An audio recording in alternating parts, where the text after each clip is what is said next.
What, when you think back on playing games you love, stands out to you? Is it overcoming a difficult boss or level? Or is it the world or general gameplay that keeps you thinking about it? Well, for me, most of the time, it's the former. I love overcoming challenges in games, and some of my fondest memories are doing silly challenges that are self-made, or just beating an extremely difficult level in a game. Recently, I finally started playing Shovel Knight. It's been out for over a decade, and people have been recommending I play it for just as long. But I've never been a huge platformer fan aside from Metroidvanias like Hollow Knight and Blasphemous, so I put it off. Though in recent years I've learned I do in fact enjoy platformers a lot more than I previously thought I did, so during the recent or ongoing Steam sale, depending on how long it takes to make this video, I decided I'm going to get the game and finally play it. And it is just wonderful. It's a game I already regret not playing sooner, but my dumb contrarian ass was like, ew, popular, no thanks. And what an asshole I was for it. There are so many things that make this game fantastic, but they've already probably been talked about to death, so I want to focus on the inconveniences the game gives you to make the experience more rewarding. So, checkpoints. We've all used one, we know what they are, but the placement of them is an age-old debate in design. And there's no one-size-fits-all answer to it. Some people like checkpoints every couple minutes, and others like them to be at the end of a difficult section or end of levels. But Shovel Knight has a great approach to this problem. Checkpoints in Shovel Knight work like most other games. You die, you respawn back at the last checkpoint. But this is where it can get freaky. Let's say that you are perhaps a gamer, and you, unlike myself, are good at platforming. Well, you can do a cheeky little thing where you destroy that checkpoint, claiming it's wonderful loot for yourself. This little option is really nice for the confident or overconfident player to get some extra money for some added risk. Another thing I love about the checkpoints in Shovel Knight is the placement of them. I used to have an unpopular opinion on checkpoints and did not like them being in front of boss gates or transitions, but I was wrong. Because the checkpoint before the boss is the reward for getting past the difficult level before it. And boy howdy was it satisfying as fuck to get one of these bad boys after a rough platforming section. It's the placement of these checkpoints that I find to be inconvenient and what makes getting a new one so satisfying and memorable, knowing one is coming up if I could just get past this freaking section, damn it!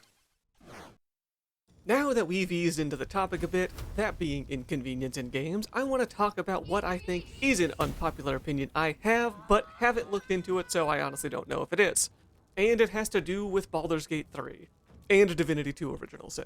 So, like the majority of people, I loved this game. Bualdurs Gate 3, that is. And I think it does the majority of its mechanics extremely well. But I have a strong distaste for the ability in the game to switch my class at a whim. Now, I want to say, if I had a choice, I wouldn't remove it from the game. I want that to be clear. I think it's a good thing to have, but it does cause problems for me, because having the option to change my class at any time makes me more inclined to change my character's class, or the class of my companions if I'm stuck at a hard fight, instead of trying to solve the fight with the resources I have available. And now this is when people will say, just don't use it, and that's a stupid argument and you should shut your mouth. I'm a fan of acquired tastes. I think most people can learn to enjoy things if they put more effort and time into it. But being able to drastically change whenever makes people inclined to not try stuff for the long haul. They play the first 2 levels of a class and go, no switching, and might be missing out on a playstyle they truly enjoy later on. Now, not everyone will learn to love things. It's why we have different tastes. And there are classes I don't like and didn't learn to like. I think the class of Warlock is extremely repetitive and gets boring very quickly, and it's what I finished my first run as. But I played 8 levels of it before deciding to multiclass it to shake it up, and after multiclassing I started to enjoy it a lot more. Had I switched the moment it got slightly stale, I would have missed a fun multiclass and character development. It's just one of the features. I get why it's there for the people who are paralyzed by the commitment of class choice and appearance, but I would like an option to turn that off at the start of a campaign instead of being tempted to switch every time I go back to camp. As I said before, there are good reasons for this to be in the game, such as the companion characters being stuck as their base class would be extremely irritating and not enjoyable. Also, it would be much more of an inconvenience and annoying for players who like to make builds, because they would have to constantly be making new saves and new characters just to try out a build to see if it would work for a playthrough idea. So once again, this could just be my boomer brain, and I have to get over myself. but I do wish there was an option to disable it or more of a cost to changing your class to disincentivize me from doing it so often. I think at the end of the day, it's more of a narrative annoyance for me rather than a mechanical one as well. If I'm a charismatic evil warlock and then the next cutscene I'm a lawful druid, it just feels strange. Something that stays in the same vein but hits a little different is what is happening to the tactic games in recent years. And I want to preface, I don't want to generalize this genre because it's not one I play a ton of, but big games I have played recently in this genre all have a way to turn back time X amount of turns, negating what happens in those turns. And I hate it. It makes the strategy of these games not strategic. In Tactics Ogre, you can undo 20 turns of combat, and I'm not great at these games, but a lot of the fun for me comes from making a mistake and having to pivot my plans to reassess the battlefield. But with time travel, I just undo and move somewhere else. And once again, people are just gonna say, just don't use it, but we already told them to shut up, so they can't say that anymore. It would be like in chess if you get outplayed by your opponent and then just reset the game 20 turns to play a new round. It's not where the fun or challenge comes from, and for me it defeats the purpose of the genre entirely. It's not only a bad gameplay feature for me, but it's also a bad narrative feature, because in these games you often take on the role of a general of an army or a mercenary group who goes through loss at their own hands by making bad choices, and with the time travel ability in the game, it's just silly. These last two examples have the issue of the game being overly convenient, and for me cause the game to be forgettable when I think back on playing them. And it leads into our next point. Something that most RPGs nowadays have, and I may just be getting old but would like to see it go away or at least be less in your face, is quest trackers. It's a lot like the class changing point earlier, where I get why it's there in a lot of games, truly. I have trouble paying attention to every piece of dialogue for a quest as well. I just like the immersion of something like the Journal from Morrowind and how it brings life to the world. Instead of an arrow showing you the exact location of a lost relic in a cave no one has been able to find, you have to listen to rumors, get cardinal directions and landmarks, then actually go on an adventure. For me, it's enjoyable to have to take a second to talk to NPCs to find out where I'm going, listen to rumors to get more information on where the cave I'm trying to find is. It's not all good though. Going back to finding the relic quest, I would love a tracker for this one. Or instead have it actually be the reward for beating a boss or solving a puzzle in those runes.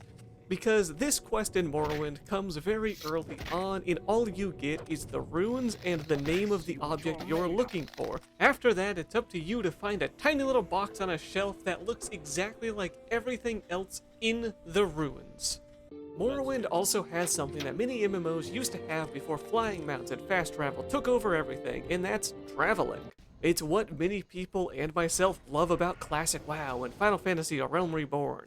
There are many examples of maps that are designed with flying in mind, and they can be fantastic. Guild Wars 2 has many of these in later expansions, but most MMOs flying is simply a means to get somewhere quicker.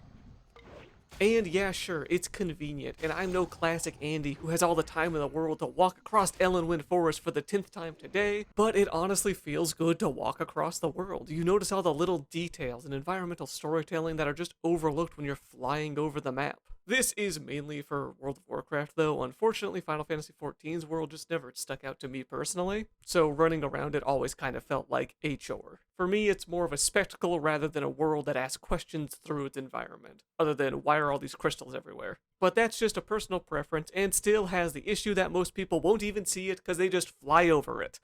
And a lot of these problems stem from developers trying to make maps bigger rather than denser. We've spent a lot of time in this video talking about how games add these conveniences that lessen the experience, for me at least. So I would like to take a second to talk about another game's inconveniences that heighten the experience. Monster Hunter is a franchise of inconvenience. Everything from having to paint the monster to keep their location on your minimap, to needing to remember to eat before every mission, having to bring specific items with you for certain missions, such as hot drinks for cold areas and cold drinks for hot areas, and needing to sharpen your weapon when it gets dull mid-fight. All of these things add to the experience in a World of Monster Hunter so much. It makes me feel like a hunter and not like another generic guy hitting a resource creature with a stick. All these inconveniences add to the immersion of hunting. they're all there to make you feel like a real person in a real world. And I didn't realize how much I would miss needing to remember my cold drinks to fight a monster until it was taken away from me. Monster Hunter Rise makes a lot of these inconveniences, well, convenient. Sharpening is super quick and you can do it while mounted. You can dash around the map with unparalleled control and can parry almost anything that attacks you. It feels flat compared to older titles. Now, Monster Hunter is a franchise that makes games in a kind of weird pattern. They have one game that has more of that hunter simulator feeling, then the next game is more arcade-like with big anime attacks and wire bugs. So this might be a monkey paw wish, but I hope the next game brings back some of those little inconveniences, but we'll just have to wait and see. Now, I want to spend some time contradicting myself, because yes, I think inconveniences can make and do make games feel more fulfilling and memorable to play, but I do understand that not everyone's the same, and something like walking from Stormwind to Westfall to fly back to Stormwind to go to Gold Ridge, and it's just so much. It sucks. It can just suck, and not everyone has time for it. There are many people in the world who only get an hour or so a day, or sometimes even a week to play these games, so to ask them to spend that time walking or being stuck on a boss is a tall ask. And a lot of games, inconveniences don't add to the experience or memorability of it. Like in Palworld, your base's resources aren't connected, so if you're across the map and you need iron, you have to go to one base, slowly walk your ass back to the terminal to teleport back to the other base and then walk to another chest. It's not highlighting other mechanics, it's just bloat. Same with the crafting time on things like weapons and spheres. Now, this one is probably implemented for people who play on servers, but regardless, it's stupid and should be an option that you can change at least, and if it is, yell at me. So, inconvenience is a valid way for developers to invoke certain emotions from their players, but it can easily overstay its welcome and start to feel like a chore. However, when it's introduced properly, it can lead to some of my favorite memories in games, such as hitting a hard checkpoint, finding a way to play a class that makes it more fun for me, or just having to redo an entire area because of my friend's intrusive thoughts. 2 more cubes. I have 2 more cubes. We shouldn't need them. I think that's all of my lights. Um. What the fuck did you do? Oh. What did you do? I'm so sorry. Anyway, that's all I wanted to talk about today. I hope you enjoyed the video. If you did, that's great. I would love to hear about things that were inconvenient in games that made them better for you. Otherwise, bye-bye.